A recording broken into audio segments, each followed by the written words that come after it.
Bom, obrigado pela presença. Eu vou fazer uma palestra bem complementar aqui da Jussara. Vou falar um pouco sobre a nossa perspectiva aqui de enfrentar a desinformação com o sistema real, na prática, tentar dar uma contribuição que fosse um pouco além do conhecimento sobre o problema e tentando trazer alguma solução enquanto ele estava no ar, né?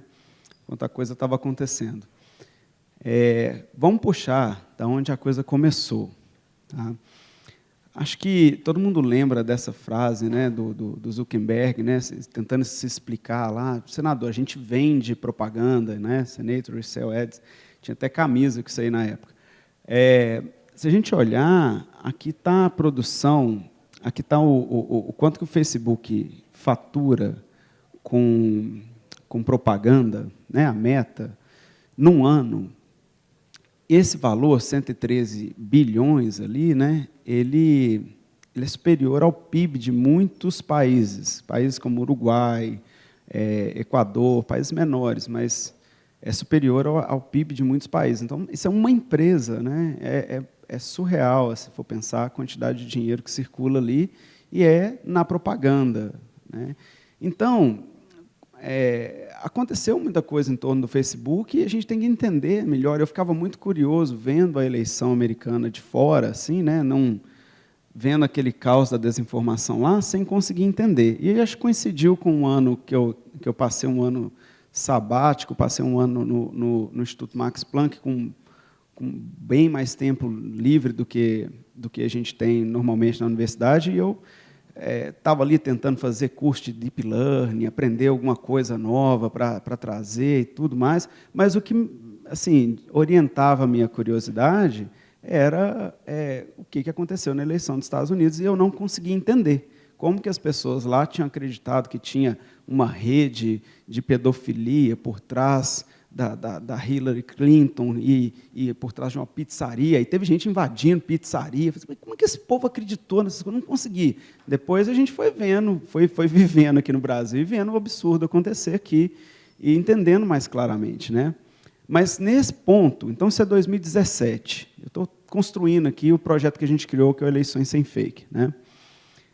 2017 houve esse esforço, né, que eu estava fazendo com alguns alunos, de tentar entender como que funcionava a propaganda no Facebook e como que isso poderia ser abusado, né? Então, aqui está, eu estou fazendo aqui uma propaganda, né? Isso é o que o Facebook dá para o anunciante. Tá?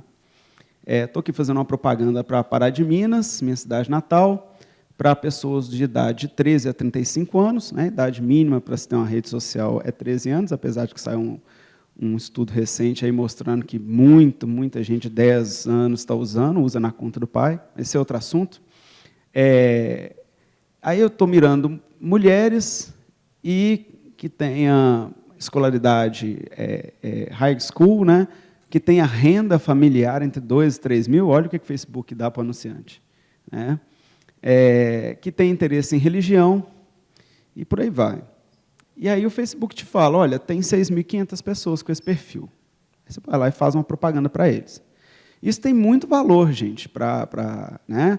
Eu lembro aqui de um amigo que foi fazer um evento de cerveja artesanal e estava pagando aqueles folderzinhos e mandando distribuir no semáforo. Imagina a quantidade de gente que não tem interesse em cerveja artesanal recebendo isso e jogando para o lado. Aí eu falei, não, vem cá, vou te mostrar aqui. Você vai fazer uma propaganda para quem tem interesse em cerveja artesanal e mora na cidade e tal. Pronto, baratinho, e ele acertou todo mundo que teria interesse naquilo. Tem seu valor, mas pode ser explorado de diversas maneiras, né? Bom, aí, aqui a gente já começou a perceber, né? Eu falo sempre isso, que cada enxadada é uma minhoca, né? A gente só começou e já começou a ver um tanto de problema ali, né? Você pode mirar pessoas expatriados, né? Você pode mirar pessoa baseada em religião, como eu mencionei, você pode mirar pessoas que são viciadas, que têm interesse em relações do mesmo sexo. Então, dá para você fazer um monte de coisa errada com isso, e a gente fez um artigo na época mostrando que daria para você excluir pessoas por esses atributos. Então, já caracteriza de cara. Você pode fazer propaganda de um condomínio caro e excluir determinados grupos de pessoas, você pode fazer propaganda de emprego, excluir determinados grupos. Então, tem um problema aqui bem complexo. Foi interessante quando a gente começou a fazer artigo sobre isso, porque o Facebook chegou a responder. Mas, olha, a gente só cria o ambiente, a gente não está fazendo nada de errado. Né? Você pode cometer um crime em qualquer lugar, ele só está criando um meio para fazer propaganda, ele não está cometendo o crime, é o argumento. Né? Mas, olha aqui, foram 1.100 atributos aqui, que você pode escolher, e daqui a gente conseguiu, fazendo um esquema de snowball nas sugestões que ele mesmo dava, a gente conseguiu identificar 260 mil atributos. Ou seja, imagina o recorte que você consegue fazer no dado, falando, eu quero fazer uma propaganda que gosta, para a pessoa que gosta de comida japonesa, que frequenta o campus da Pampulha, que tem interesse nisso, que tem renda assim. Você mira a pessoa exatamente e fala para ela o que você quer falar. E isso pode ser uma manipulação de opinião facilmente. Né? Pode ser explorado para isso. Bom, a gente fez uns primeiros trabalhos, junto com o grupo lá do Max Planck, sobre como que daria para fazer propaganda discriminatória aqui dentro, né, do Facebook. A gente começou por aí. Às vezes, o Facebook tirou vários atributos sensíveis, você não podia mais mirar a pessoa, né, assim, inferir a opção sexual da pessoa, mas você pode mandar a propaganda por um monte de outros atributos que indiretamente se chega nisso. Certo? Então, bom, aí veio o escândalo das propagandas russas, né? Em 2016. Ele aconteceu, ele foi revelado um pouco depois. Em 2016, né, isso aqui o Facebook entregou lá no Senado essas propagandas que foram feitas por agência de inteligência russa, foram feitas por empresas também na Rússia, eles foram condenados por isso. E essas propagandas, essa lista, foi para o Senado como um PDF. A gente pegou esse PDF, né, que saiu, ficou público, e extraiu quais eram as propagandas, e tinha a query que eles tinham feito para o anunciante, quais atributos foram utilizados. Aí a gente não reproduziu a propaganda, a gente só colocou a query lá para ver qual que era a demografia da audiência que era mirada. Né? Então, era muito enviesado, racialmente. A gente mostrou isso tudo num artigo. Tá? E aí a gente começou a entender melhor como que a coisa foi abusada. E aqui, nesse momento, no Brasil, estava aquele caos político, aquele vácuo político, aquele espaço. O Bolsonaro ainda não era nem um candidato viável, ele não tinha aí nem 10%, mas havia um vácuo, havia um espaço. Né? Era 2017 ali. Bom, só mais alguns dados aqui sobre essas propagandas russas que explicam bastante para a gente, né? Porque ali saiu um dado que ninguém consegue coletar, que o Facebook deu para o Senado. Então, ele tornou público algumas estatísticas que a gente não tem. Por exemplo, taxa de clique. A taxa de clique do Facebook já é considerada a maior do mercado. As propagandas do Facebook, que eu falo, é a Meta, né, de maneira geral.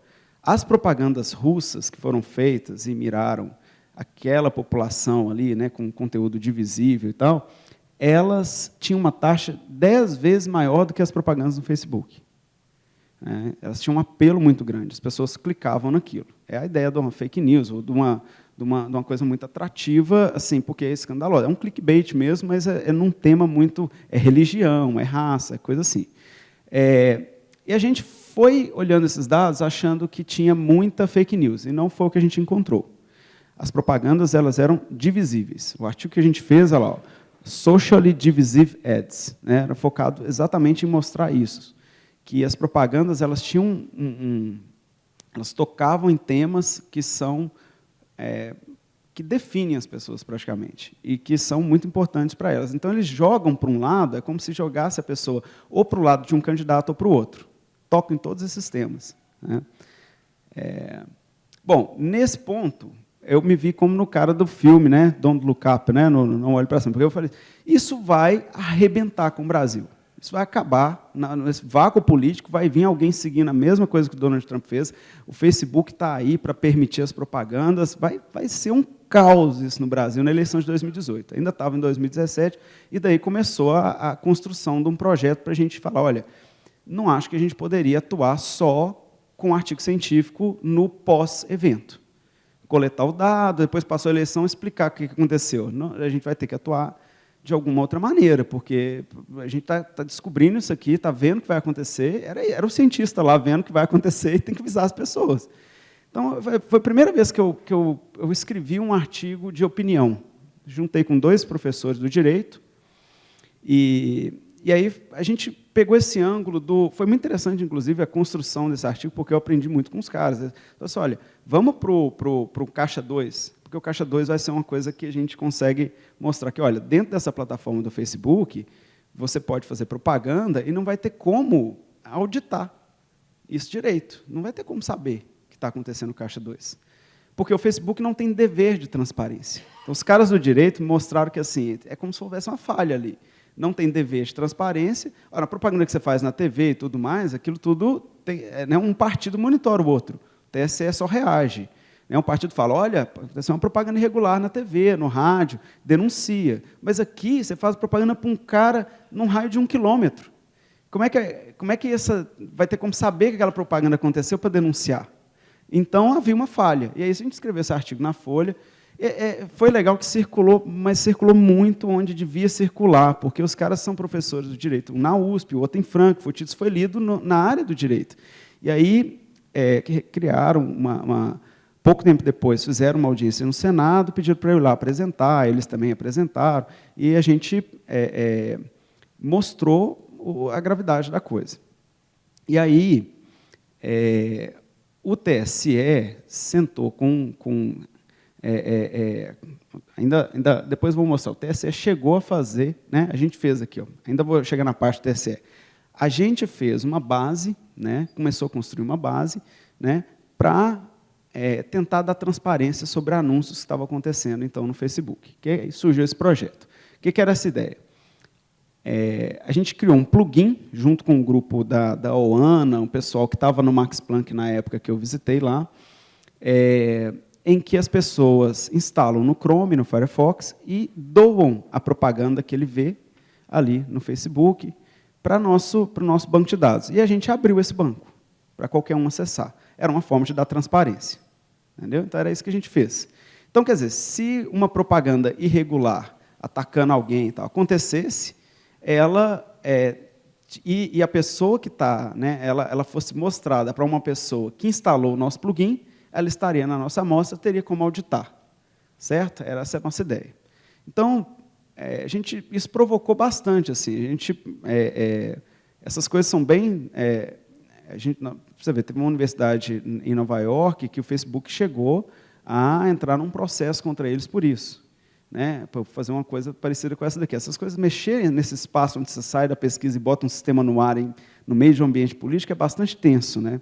Então, a gente pôs isso no ar e fez esse sistema, né, monitor de anúncios do Facebook. E aí ele agora tinha um nome novo nessa eleição de 2022, chamava Campanha Sem Fake, mas era basicamente o mesmo plugin. Aqui eu vou mostrar um exemplo de uma propaganda que foi coletada, que tipo de transparência. Aqui está lá, Operação Bolsonaro. Né? Aqui eu consigo... Operação Bolsonaro. É uma propaganda que está sendo feita. Né? Aqui você vê quem fez o anúncio, ali você tem quando foi feito, aquele anúncio é de 2018, tá vendo? Na verdade, não quando foi feito, mas quando foi recebido pelo cara que instalou o plugin, né, no navegador.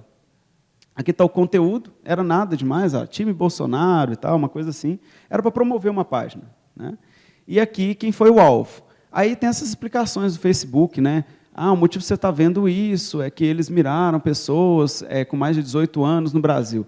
Teve até um estudo que mostrou que o Facebook mostra essa explicação de uma maneira superficial. Assim. Um dos motivos é que você está no Brasil tem mais de 18 anos. Na verdade, é um negócio, o cara recorta mesmo, mira ali direitinho, o Facebook só fala isso, Brasil, 18 anos. Ele não dá a informação quem foi o alvo direito, né, o que foi usado.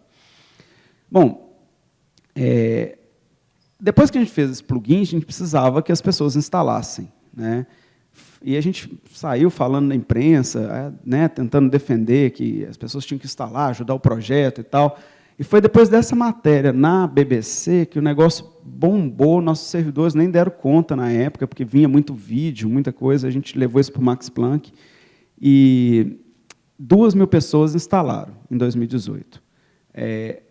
em 2022, algumas dezenas. Eu mesmo usava Facebook no computador em 2018 e não uso no computador mais em 2022. Acho que é esse o grande diferencial. As pessoas não usam mais, é no celular e tal, e essa ideia do plugin, ela começou a naufragar por causa disso, né? Não tem muita gente usando no computador mais, né? Na época ainda tinha. E aí, foi muito interessante, porque a matéria foi atrás do Facebook, do TSE e tudo mais, e o TSE falou, né, a gente é reativo, a gente precisa que tenha denúncia. O Facebook falou, olha, a gente pretende lançar uma ferramenta no Brasil para semelhante, um banco de dados de propaganda no Brasil. Não, a gente pretende lançar um banco de dados desse de propaganda, só que vai ser nos Estados Unidos, Canadá e Inglaterra. A gente não tem planos para o Brasil. Aí, toda a entrevista que eu dava depois disso, eu falava assim, olha, o Facebook falou que não vai lançar no Brasil, eu não sei por quê, porque, né, a eleição próxima é a nossa. A gente dava aquelas cutucadas, assim.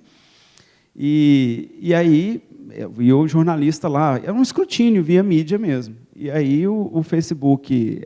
eu cheguei a visitar o Facebook umas 2 vezes, aí tem o Políticas Públicas, chama a gente, vamos conversar, né? E eles implementaram, sentaram com o TSE meio que forçou isso daí, e eles implementaram um banco de dados público bem parecido com o nosso, na verdade, com bem mais informações, e criaram uma regra ali de que o político, o candidato, né, tinha que, primeiro, falar que tinha intenção de fazer propaganda no Facebook, ele tinha um período para declarar isso, e aí, toda propaganda que ele fizesse, ela iria para o banco de dados do Facebook, e o Facebook tornou esse banco de dados público semelhante ao que a gente estava fazendo. Aí é muito melhor do que uma amostra, né? E meio que fez uma coisa melhor do que o que a gente estava fazendo mesmo, e proveu o dado. Tem alguns problemas ainda. Se o candidato não declarar, se ele fizer uma coisa irregular, né, e fizer a propaganda e falar que ela não é política, ela não vai para o banco. Ele tem que falar, estou fazendo uma propaganda política, marcar lá, é uma propaganda política. Aí ela vai para o banco. Então, é autodeclarado. A campanha de desinformação vai autodeclarar? Não vai, né? Então, muita coisa vai ficar de fora ainda. Então, a gente fez o quê?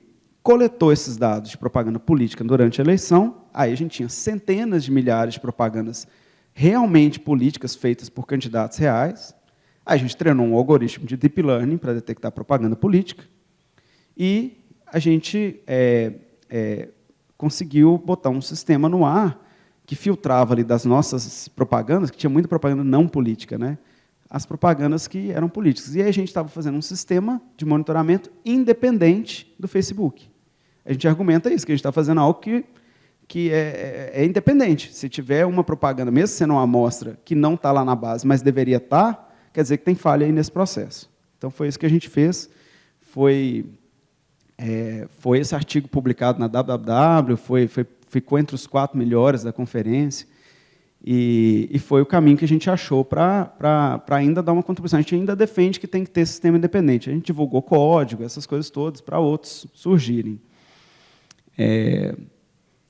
Bom, depois disso, né, 2018, a Universidade de Nova York tomou um processo lá do Facebook, isso pegou muito mal para o Facebook, eles, na verdade, não levaram o processo adiante, né, processar o pesquisador que está querendo dar transparência, mas essas coisas botam a gente com o pé muito atrás. Para 2022, a gente lançou o mesmo plugin, mas apagou aquele que a gente tinha e fez um novo, né, só lançou ele de novo, através da Universidade da OANA, porque lá, se o projeto toma um processo, a universidade, na hora que passa pelo IRB, né, a universidade banca. Aí eu falei, então é aqui mesmo. Ana, lança daí. Né? Eu sou coadjuvante do seu projeto. E pronto, mudamos o autor da coisa. Mas não teve nenhum problema, acho que pouca gente também instalou o plugin, a gente não encontrou muita coisa nesse 2022. Bom, mas isso é só para mostrar, né? Mas será que as pessoas fazem mesmo fake news aí, igual foi lá em 2016? Aqui, a lupa achou, aos fatos, na verdade, né? Mostrou propaganda que foi feita dentro do Facebook com informação falsa na eleição do Rio de 2020. É um pouco difícil de achar, porque você tem que coletar, e essas não vão para a base do Facebook. Não está lá na biblioteca do Facebook. Então, ainda está falho, entendeu? A propaganda, a desinformação via propaganda, ela não vai para o mecanismo de transparência que existe. E aí o Facebook fez o quê? Implementou recentemente um algoritmo para identificar se o conteúdo, não se o conteúdo é falso, ele joga na base conteúdo que ele diz sobre temas sensíveis. Causas LGBT, aborto, não sei o que, tudo vai parar dentro da base de propaganda política. Mas aí vem outro problema. Como é que esse algoritmo funciona? Né? E se ele estiver enviesado, puxando uma coisa mais que a outra? Então, tá vendo? O problema é complexo, e mesmo as soluções que existem, por mais bem-vindas que sejam, a gente fica nesse processo aqui de bater em tudo que existe, mas é porque ainda não chegou num ponto muito bom. Né? Então, tem uma ONG, isso aqui vale muito a pena, saiu no Fantástico, essa reportagem, e tal, teve uma ONG, junto com o pessoal da UFRJ, que fizeram a propaganda, mas eles tem um período antes dela ser lançada, que ela é aprovada pelo Facebook. E eles não chegaram a lançar ela mesmo, não.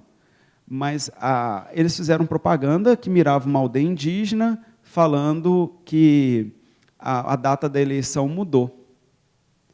E o Facebook deixou isso passar.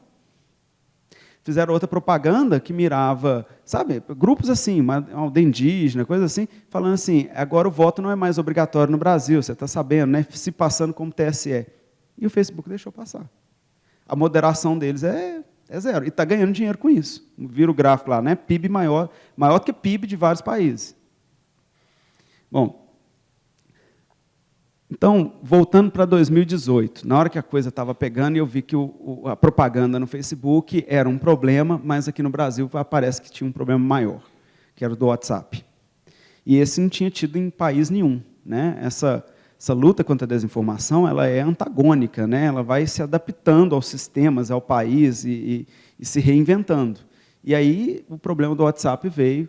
Aqui no Brasil, a Jussara descreveu que vários trabalhos, alguns daqueles ali eu participo, mas a gente queria dar uma contribuição para o problema acontecendo ali. Como é que a gente faz para ajudar? Né? A eleição está chegando aí, como é que a gente faz? Fomos na mesma linha da transparência. Né? Vamos coletar grupos públicos de WhatsApp, aqui está... Né, você pode criar grupo, né? Também o pessoal posta em página web, tá vendo? Grupos que apoiam Lula, grupos que apoiam Bolsonaro. Tem um monte de ativismo nesse sentido, né? O povo entra nos grupos e fica ali trocando mensagem, né? Olha aí, ó, organização de ativismo político, né? No WhatsApp e no Telegram também, né? Pessoal, peguei alguns posts, pessoal falando, vamos lá, gente, né? Entra aí, não vamos desistir, nosso canal no WhatsApp, nosso canal no Telegram, todo mundo cria esses grupos. E aí a gente falou assim, vamos criar uma estratégia, vamos coletar grupo de espaços públicos na web, ou seja, está indexado por uma máquina de busca, seja do Twitter, do Google e tal, quer dizer que qualquer um pode achar. Se qualquer um pode achar, nós podemos entrar, nós podemos coletar esses dados, né?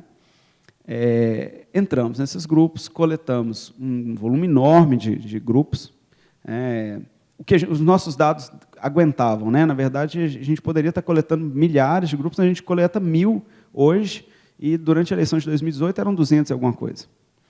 E coletamos essas informações, retira o número de telefone na coleta, retira qualquer coisa que possa identificar as pessoas, e mostra o conteúdo num sistema que mostra praticamente um trend topics do WhatsApp e do Telegram. E mostra isso para o jornalista. Foi até sugestão de uma jornalista. Ela falou assim, olha, a gente estava querendo botar machine learning, ordenar a coisa, falar o que tinha maior chance de ser falso. A gente até fez paper com isso, mas ela falou assim, isso aí eu quero saber o que está viralizando, eu que vou checar. Você não vem fazer meu serviço, não. Entendeu? Ela quer saber o que está viralizando. Mostrar só isso. Então, a gente fez um sistema desse jeito. E disponibilizou para jornalistas, criou uma regra, vai ser para jornalistas com linha editorial, para equipe de checagem de fatos. A gente colaborou, né, até o Savassi colaborou aqui com a gente, vai falar na quinta-feira, na palestra dele. A gente passou isso por IRB de colaboradores, né, foi no Max Planck e no MIT, com o Kiran, também passou. Ou seja, o que as universidades entendem, né, o que o Comitê de Ética entende, é que assim, qualquer um poderia entrar ali naquele grupo e coletar os dados. Então, é uma falha do próprio WhatsApp, nem expor aquilo lá. Né? Mas é uma zona meio cinzenta, né? Você está entrando num grupo que é público, mas coletando informações ali. Algumas pessoas podem ter uma percepção de que ela não está no espaço público, por estar dentro de um grupo. Né? Bom, demos acesso para a equipe de checagem de fatos, para muita gente. Aqui está uma visão do sistema. Você tem as abas lá com o tipo de conteúdo, e aí a gente mostra os vídeos, tem como clicar no vídeo, mandar tocar o vídeo, enfim, não mostrei tudo aqui não. Algumas fake news aqui que eu separei da época de 2018, que eu achei curioso. O pessoal edita uma página da Globo, tira uma foto da página editada, fica parecendo que é uma notícia real e manda ali no WhatsApp, manda no Telegram. Então, assim, é fácil editar um HTML, trocar o título da coisa, mandar a foto e fica parecendo que estava no G1. E o que é pior, aqui no Brasil, a maior parte dos planos mais baratos, né, de celular, eles incluem Facebook, Instagram, WhatsApp, né, agora TikTok também. E aí não tem como a pessoa checar se o negócio está no G1, porque ela não tem acesso à internet, ela fica usando o que é ilimitado, né? Então, é complexa a coisa. E é fácil fazer a fake news, né? Fácil criar. Então, assim, aquela que coloca o Adélio ali, né, o cara que esfaqueou o Bolsonaro, próximo ao Lula. As checagens são, às vezes, até engraçadas, né? O pessoal escreve na checagem, bom, a Dilma, na época dessa foto, ela tinha 5 anos de idade. Na hora que você vai ver, estão falando que ela era a Dilma ali, né, do lado do Fidel. Mas, enfim, a gente contou um pouco para a Lupa, né, do estudo que a gente tinha feito lá do conteúdo divisível na Rússia, e o pessoal da Lupa ajudou a gente a checar, eles checaram para a gente as imagens mais populares no WhatsApp. E esse virou um dataset que a gente usou, e eles escreveram reportagem em cima. E aí, essa reportagem deles vai bem nessa linha de que o conteúdo mais popular no WhatsApp não era com mentira diretamente política, mas sim conteúdos divisíveis. Ou seja, o que eu estou defendendo aqui é que houve um projeto de radicalização e de intenção de polarizar, de dividir os lados em torno de temas super sensíveis. Então, assim, você pega uma pessoa extremamente religiosa e vai com essas fake news todas e coloca ela cria antagonismos que às vezes nem existiam na cabeça da pessoa, né? Cria o antagonismo com causa LGBT, e aí a pessoa passa a ter o ranço dela e, naturalmente, na hora que um candidato chega lá defendendo um lado ou outro, qualquer coisa pequena que ele fala já é suficiente para... Nem precisa do candidato chegar lá, ele nem tem a chance de chegar lá, as fake news chegam antes, né? Bom, a Lupa, esse número é estarrecedor. 88% das 50 mensagens mais populares eram falsas, ou misleading, né, na avaliação da Lupa. Bom, aí a gente foi de novo lá no TSE, mostrar o problema do WhatsApp, sentar lá com representante de Exército, de Ministério Público. Ó, o negócio no WhatsApp está feio, o que faz? Ninguém sabia na época. Não aconteceu nada até a eleição, ninguém sabia o que fazer, não tinha muito o que fazer. Posterior a isso, o TSE fez um programa, né, aqui, ó, de enfrentamento à desinformação, do qual o ISEX, né, o nosso projeto, passou a fazer parte, e a gente gerou, durante o período eleitoral, agora 2022, uns reportes, assim, uns documentos sobre radicalismo, sobre tentativa O 7 de setembro foi um que eles deram muita atenção, queriam saber se tinha um possível golpe ali sendo orquestrado. Então, assim, o TSE estava muito mais interessado, não na desinformação que atacava o candidato, mas na que atacava o processo eleitoral. O que ataca o candidato, eles continuam naquela coisa que um candidato precisa denunciar o outro. Entende? E ficam ali quietos. Mas atacou o processo eleitoral, atacou o ministro do Supremo, então, aí configura algo que eles podem agir facilmente, né? E que é para onde a coisa está espalhando. Bom, mas uma coisa só para a gente mostrar, né? Os grupos naquela época eram 20, você podia mandar, né, um broadcast, você pegar uma imagem e compartilhar ela para as pessoas todas de sua lista ali, né? Essa lista, você pode mandar essa imagem então, para 256 contatos. Esses 256 contatos, eles podem ser listas, com 256 pessoas. Então, dá esse número de 65 mil. Então, uma imagenzinha você pega, você pode mandar ela direto para 65 mil. E esses números têm que ser atualizados, porque depois da eleição, o WhatsApp já aumentou isso daí. Eu vou discutir lá no finalzinho. Bom, o forwarding, que é o encaminhamento, né, essas features aqui, elas são de viralidade, né, gente? Ela permite que um conteúdo se espalhe, né? Você pode mandar para 20 grupos, cada grupo com 256. Isso tudo aumentou agora, tá? E tudo isso poderia ser automatizado, né? Então, foi esse tipo de coisa que a gente mostrou para o TSE e falou: isso aqui o problema está aqui, na viralidade. O que a gente ficou muito... O que a gente pode fazer para ajudar, né? Era sempre essa pergunta: o que a gente pode fazer para tentar ajudar? Aí veio um outro artigo de opinião, e saiu, o negócio saiu na capa do New York Times na época. Eu juntei lá com o Pablo, pegamos essa checagem da Lupa, né? O Pablo é um colunista, acho que está no Globo agora, era da Folha, professor na USP, e ele já tinha escrito um artigo no New York Times, foi ele que trilhou o caminho aqui para a gente escrever de novo. E a agência Lupa fez a checagem, né? Pegou aquele 88%. E a gente escreveu um artigo com essas sugestões aqui, que era o que eu estava querendo, de alguma maneira, espalhar a ideia.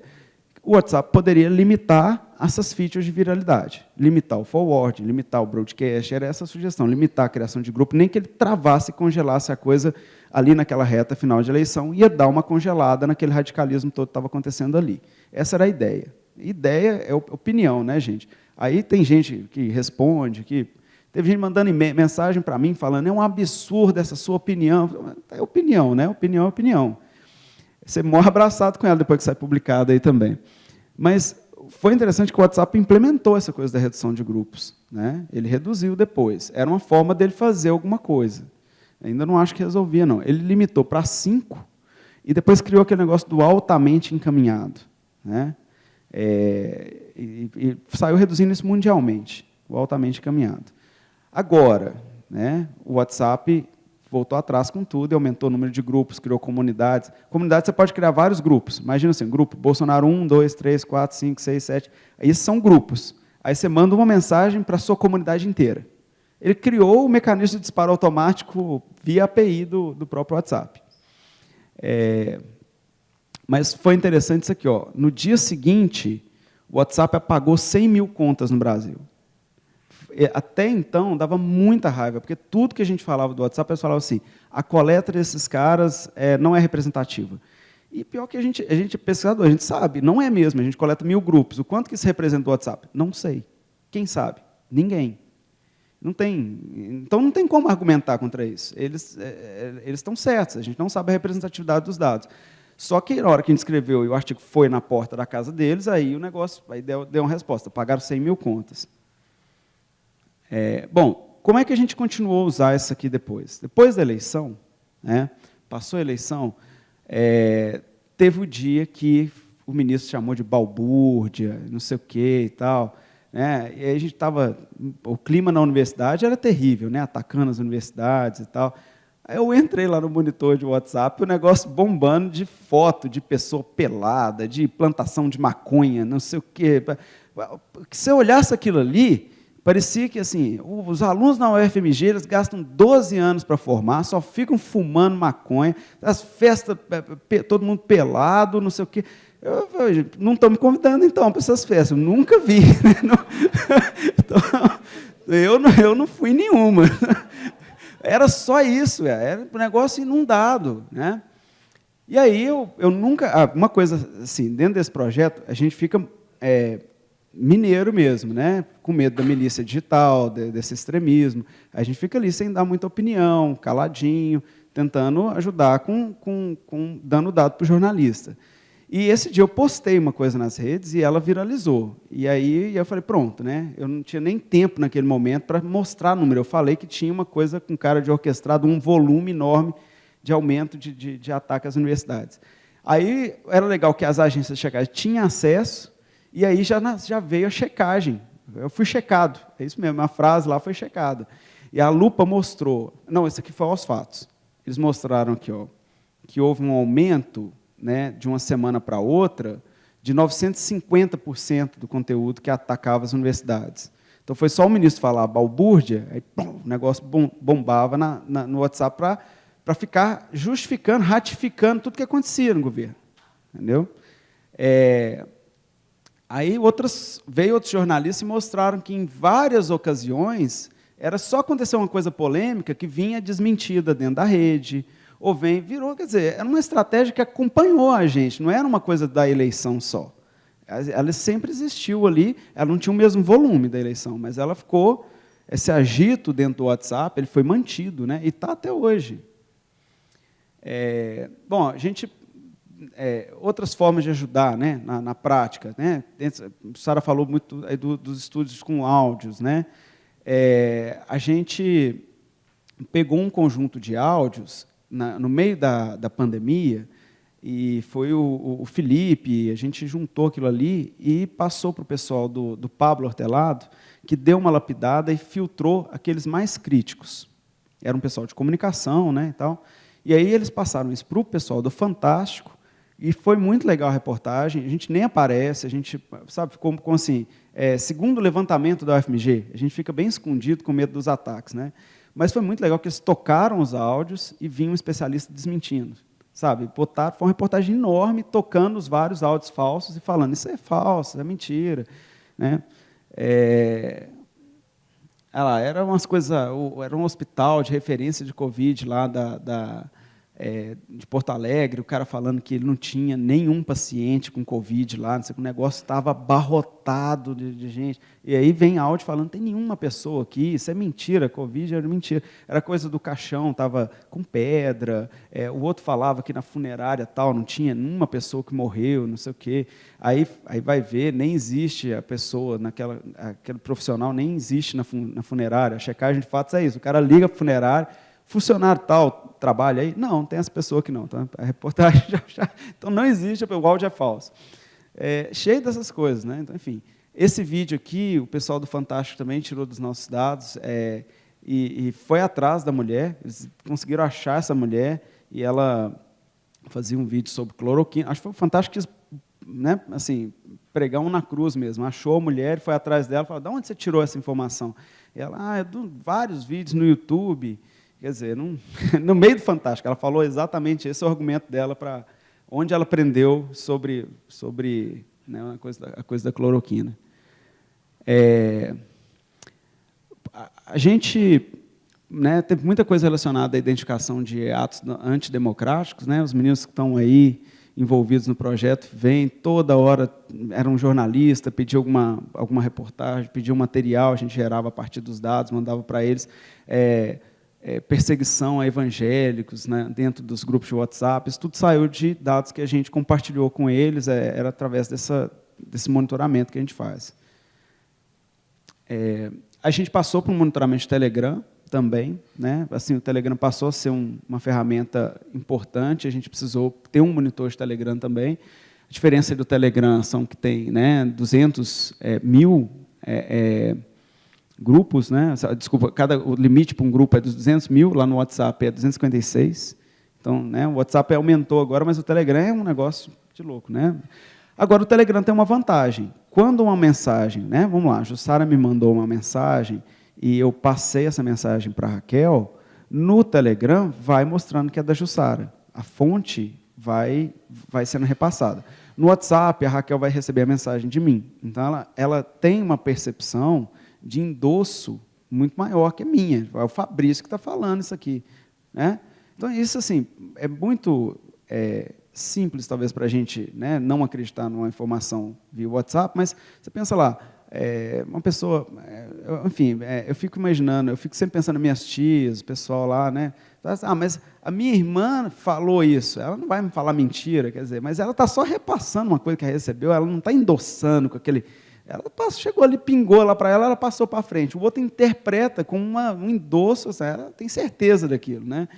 Enfim, o problema está nisso, né? O Media Literacy, que a Jussara mencionou, talvez é um dos melhores caminhos mesmo.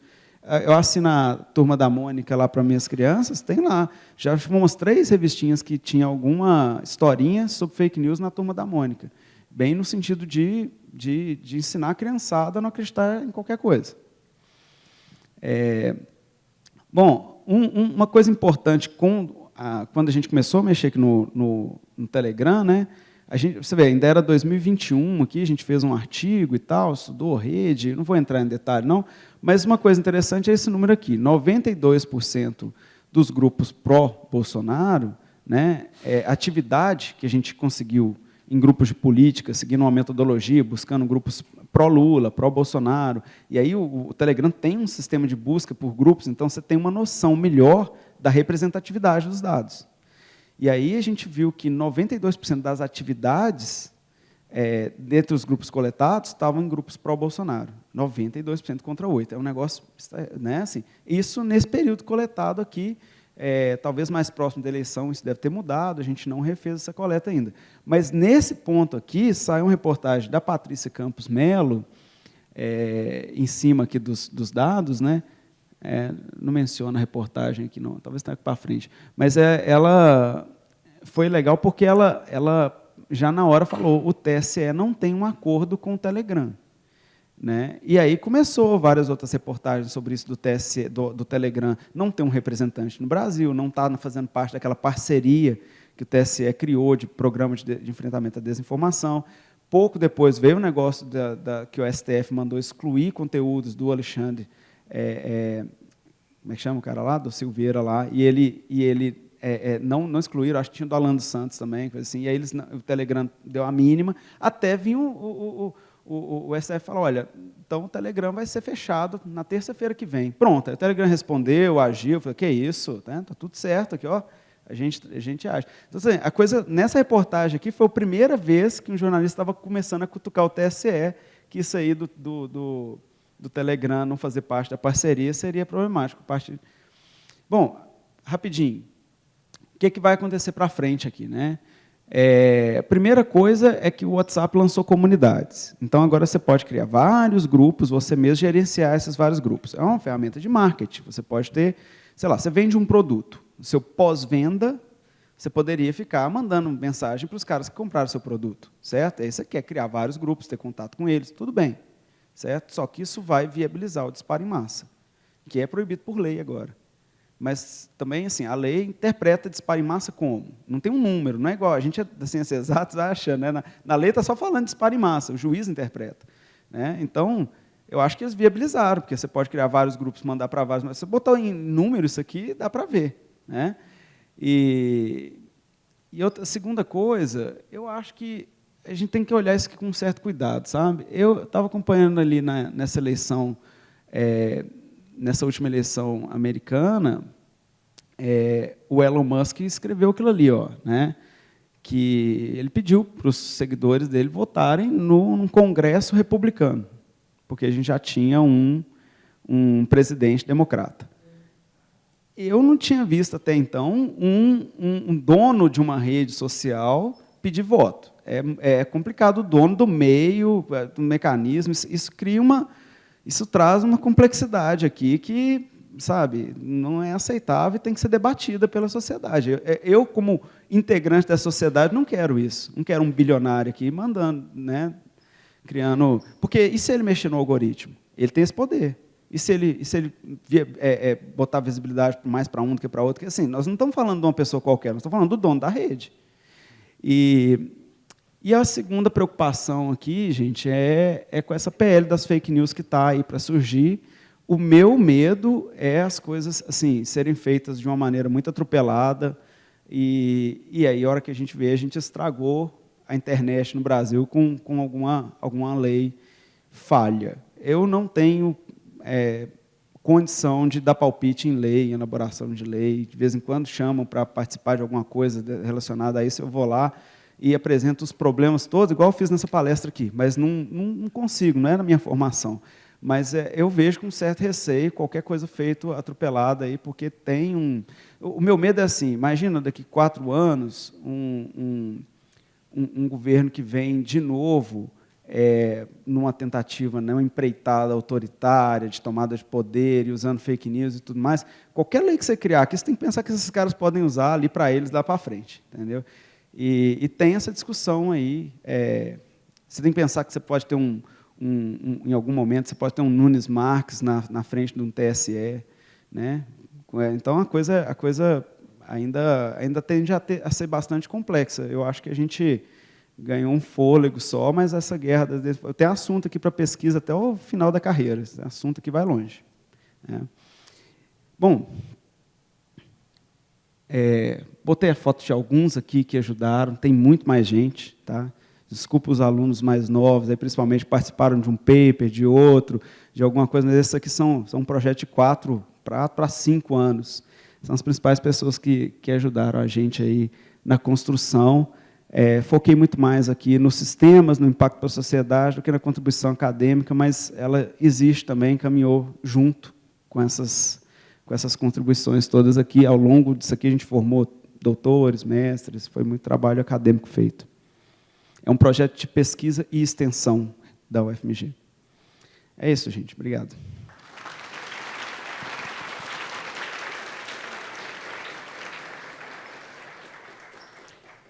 Rapidinho antes das perguntas, tem como fazer pergunta pelo QR Code, né?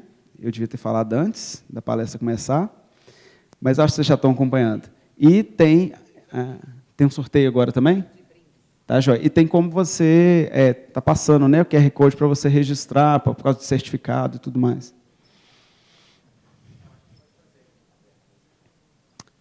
Tá, joia.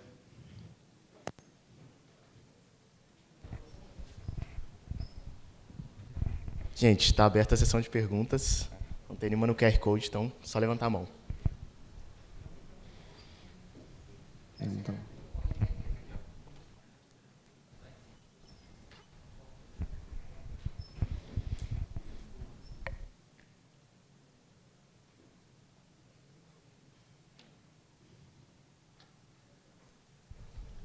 Bom dia. Foi uma ótima palestra, gostei bastante. Só queria perguntar, o que a gente, como usuário final, pode fazer para combater as fake news? Porque é muito complicado, tipo, você só não compartilhar. Quais ações podem ser tomadas? Porque, principalmente, você estava falando, no caso do Elon Musk, ter tomado o controle do Twitter, é realmente muito complicado. Se ele mudar o algoritmo, enfim, não tem muito que a gente possa fazer. Existe alguma atitude que a gente pode tomar, além de tentar combater desinformação e etc.? Eu acho que assim, tem várias pequenas coisas que a gente pode fazer, sabe? Assim, aqui a gente ficou mostrando, o esforço todo foi esse, né, de tentar dar uma solução tecnológica e tudo mais, mas o usuário final ali, por exemplo, eu acho que precisa ter uma valorização maior da mídia séria, sabe? Um jornal, aí, um Folha de São Paulo, custa o dinheiro de um lanche aqui, ó, um pão de queijo ali, né? E a gente tem essa coisa de, não, pagar não, entendeu? Né, a gente tem uma coisa de não valorizar mesmo, assim. E parte dessa crise toda é que parece que a mídia está se perdendo no modelo atual.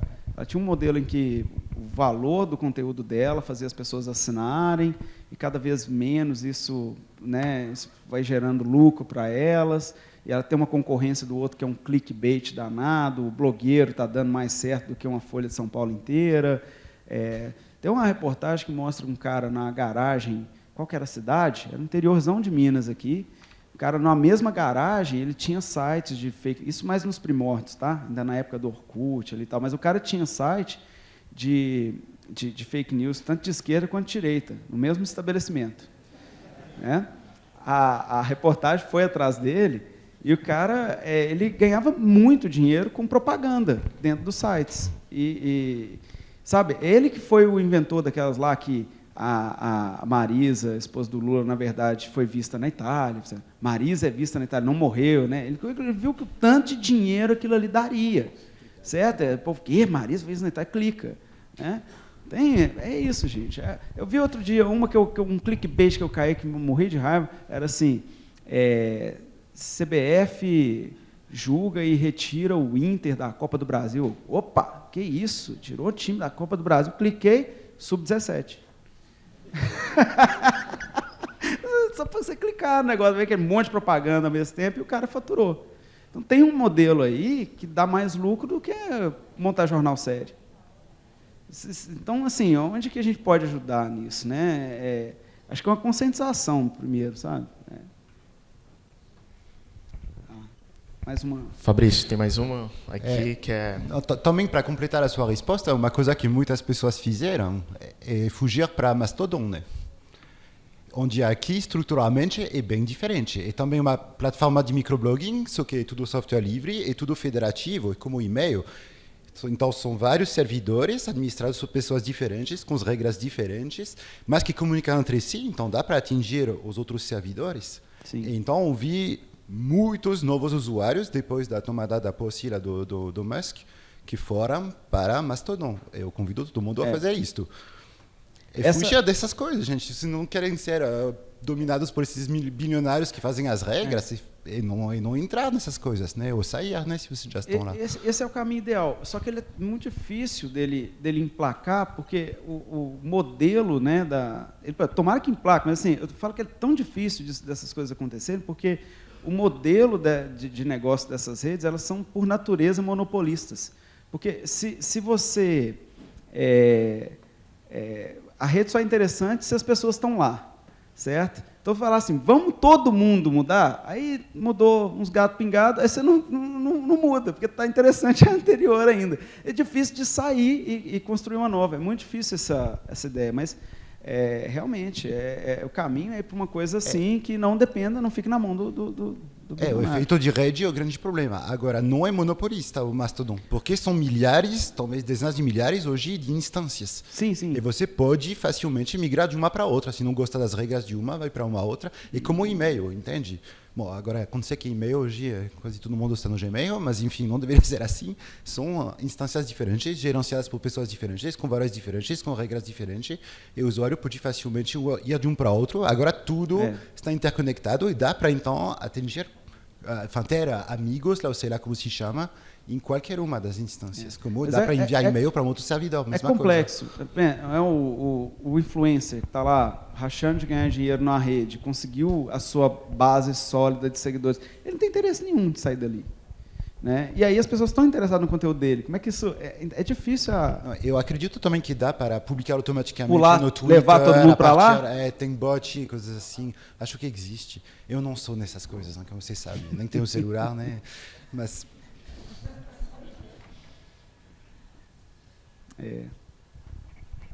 Fabrício, tem uma pergunta aqui antes. Uma pergunta que a galera mandou no QR Code. O TikTok pode ser uma forma de propagar desinformação nas próximas eleições? Ah, sim. Com certeza. Ele tem um apelo muito grande por pegar um público mais jovem, né?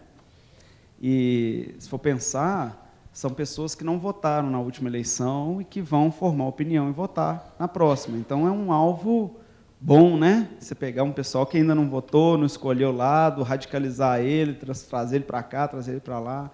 TikTok aplica muita moderação de conteúdo, tem um time grande de moderação de conteúdo, o que é outro problema. Isso, né, é o viés do moderador. Então, mas eles têm uma tentativa de sair daquilo ali e ficar mais na dancinha e tudo mais, mas não está conseguindo, não. Cresceu de uma maneira que a discussão política está lá dentro, sim. Acho que qualquer rede onde tem os usuários vai ter a discussão política e a tentativa de manipulação de opinião. Qualquer rede não vai escapar disso. Acho que a regra é essa. Tem muito usuário, não vai escapar de campanhas de desinformação. Fabrício, a palestra é ótima. Minha dúvida é no seguinte sentido. As maiorias das redes têm uma empresa por trás. Existe um modelo de negócio que ganha dinheiro, seja por anúncio, do engajamento, enfim. Além da questão de negócio, também existe um aspecto social em que essas redes elas são um meio, como o Jussara tinha falado antes, é grupo de Facebook, é WhatsApp, é TikTok, é YouTube. A minha dúvida é, talvez a gente não esteja olhando o problema de um aspecto muito superficial, por exemplo, a moderação, o monitoramento, e, na verdade, o problema seja muito maior. Por exemplo, eu acredito que já existam trabalhos para a próxima eleição.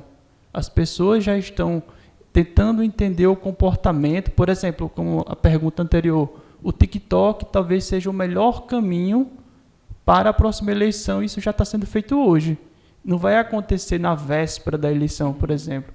Minha pergunta seria nesse sentido. Você acredita que não só o meio, mas esses mecanismos de gestão social interferem muito também nessa nova eleição?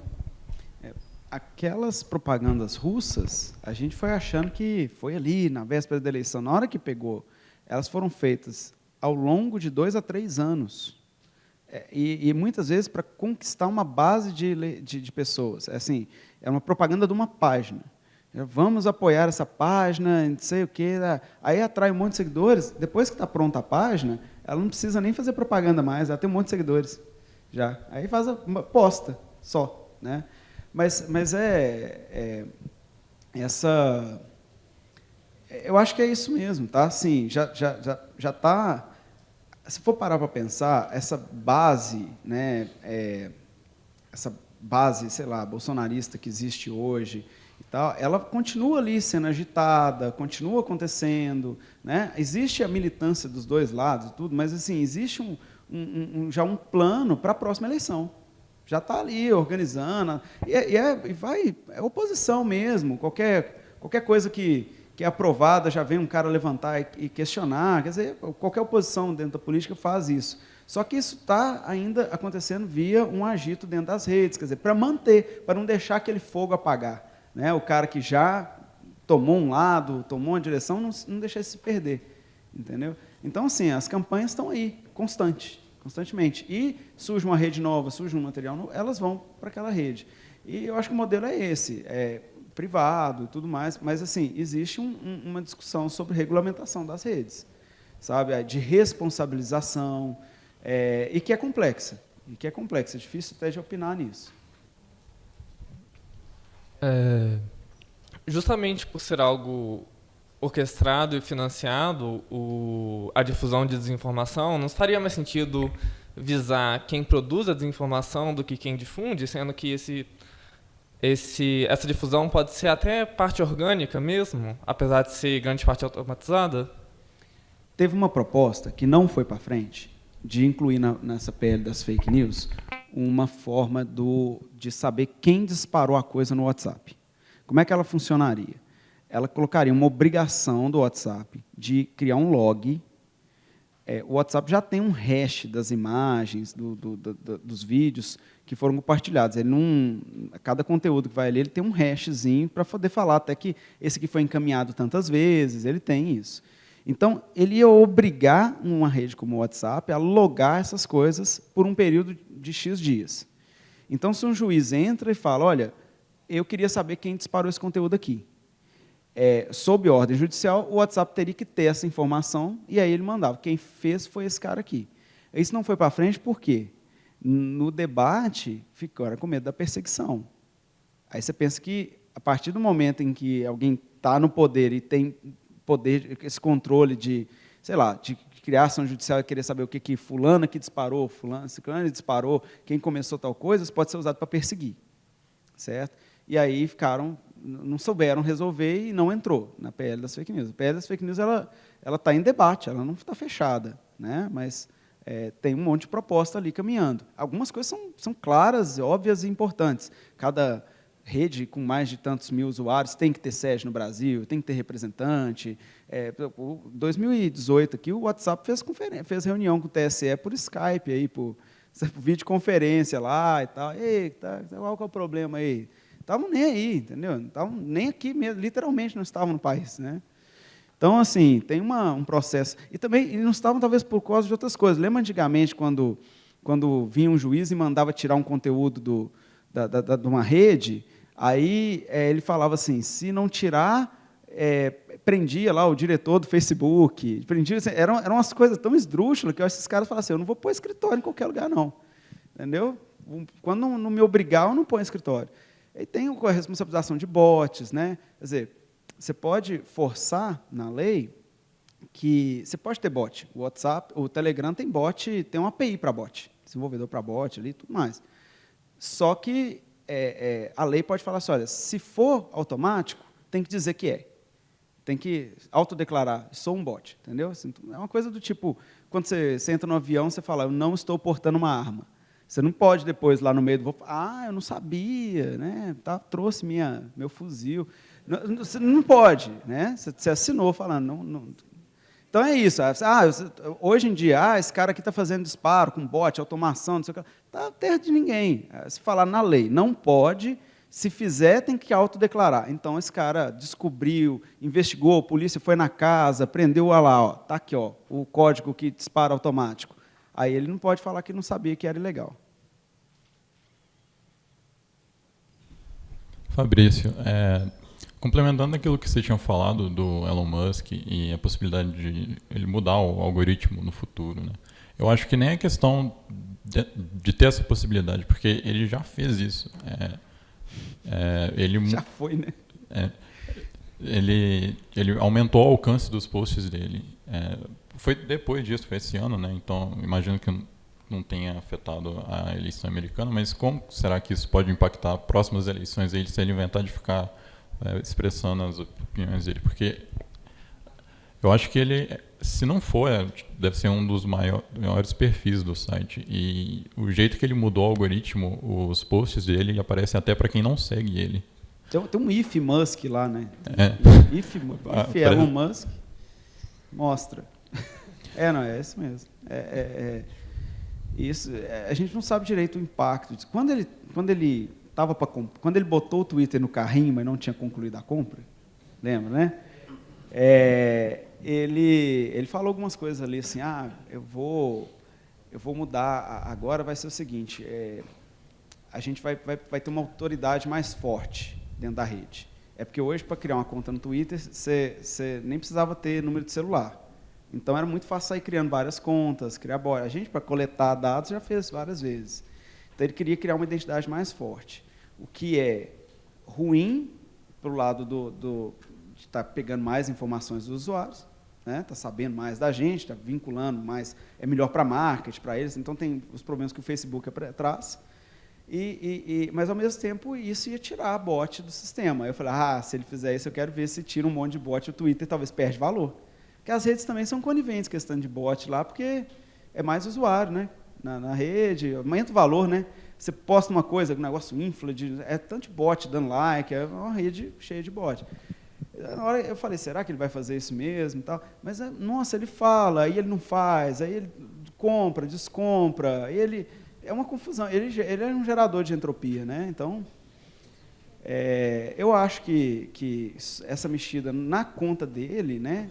Tudo bem. E se ele estiver mexendo também nos caras que ele apoia politicamente? E se ele estiver transformando o Twitter numa rede, sei lá, né? É complicado isso daí. É um espaço complicado. Eu acho que só dele passar meio que ser pay to win, né? Quem paga lá para ter o verificado, os posts têm mais alcance, já é algo bem prejudicial para a nossa democracia. Porque, basicamente, você vai estar dando numa rede que era, até então, um pouco mais democratizada do que outras mídias de comunicação. Uhum. Só quem tem dinheiro vai poder ter o alcance. Mas eu acho que, assim, talvez esse seja o primeiro caso, mas com certeza não vai ser o último de algum bilionário aí tentando influenciar nisso. Então, imagino que seja extremamente crucial para ter alguma regulação, porque no futuro a gente não sabe o que pode estar por vir. Concordo.